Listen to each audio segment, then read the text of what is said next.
This ain't advice. I'm not your advisor. And as they say in the biz, slap that subscribe button. We're only about 100,000 away from a million.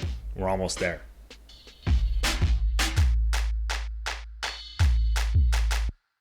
Today, the Vibes Hoppy Pilsner.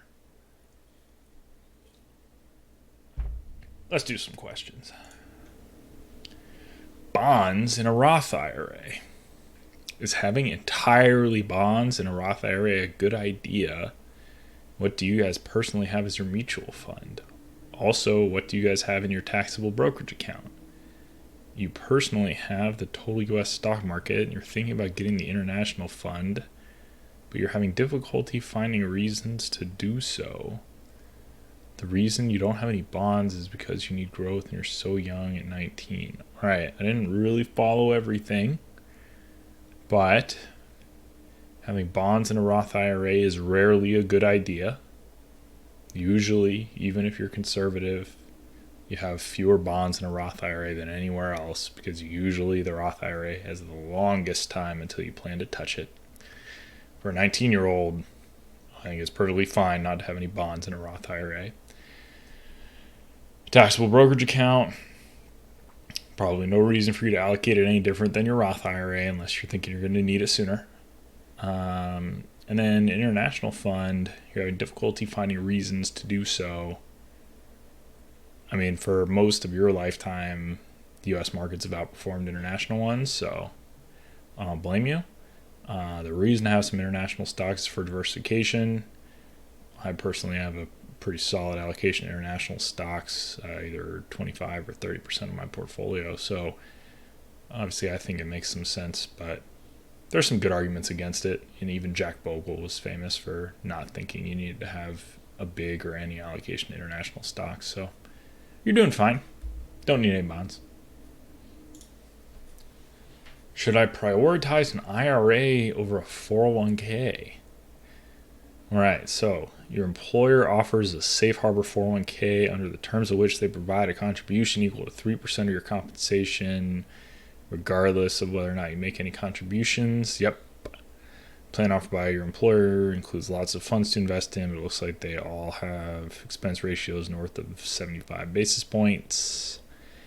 Considering you get a 3% contribution, regardless of any contributions you make, and the expense ratios in your employer's plan are pretty high, should you just open an IRA and use that to invest in some low-cost index funds? Yeah, I mean, the only big difference between an IRA and a 401k is the limit. So over $6,000, you're going to have to go back to the 401k anyway. But I'd say it probably makes sense. The other thing to think about is being an active participant in your 401k, which I think you'd have to be to get this 3% safe harbor. That is going to lower how much you're allowed to make and still contribute to the IRA. So make sure you're still underneath the cap to be able to do that, assuming that's what you want to do. Maybe you want to contribute to a Roth IRA, in which case it probably doesn't make much of a difference. You can even backdoor it in. If you don't know about backdoor Roth IRA, you can look it up. Pretty common strategy. But yeah, if it's that expensive, I'd probably go to an IRA first. But 75 basis points isn't that bad. It wouldn't stop me from saving in there. PSLF backup plan. 5 years out from forgiveness, currently on an income-based payment plan.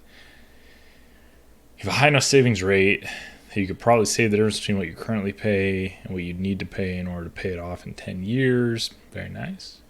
In case PSLF does not work out for some reason, you want to take the difference and put it somewhere that gives you a return that keeps up with the student loan interest rate of 6.8. The question is, where can you put the money that will be liquid in 5 years and give you a return of around 6.8? The only way to get 6.8% return is to take some risk, which means it's certainly not guaranteed. The stock market would be the obvious place, although getting 7% a year for 5 years is nowhere close to a guarantee. You could invest in some risky bonds, high yield bonds, junk bonds they're called. Those be you could find some, I'm sure, that were yielding close to 7%, but some of them might go bankrupt. They might default on the bonds. They might not get paid. So if you're actually looking to get 7%, you're not going to get a guarantee on it. Not even close. So you're going to have to pick between having the dollars try to keep up with the rate, or having them not have as much risk or no risk of going down by putting the money in the money market fund or CDs or treasuries or something really, really safe like that. So there's no good answer here, and if you keep looking for it, you'll probably just find something that's scammy. But good luck.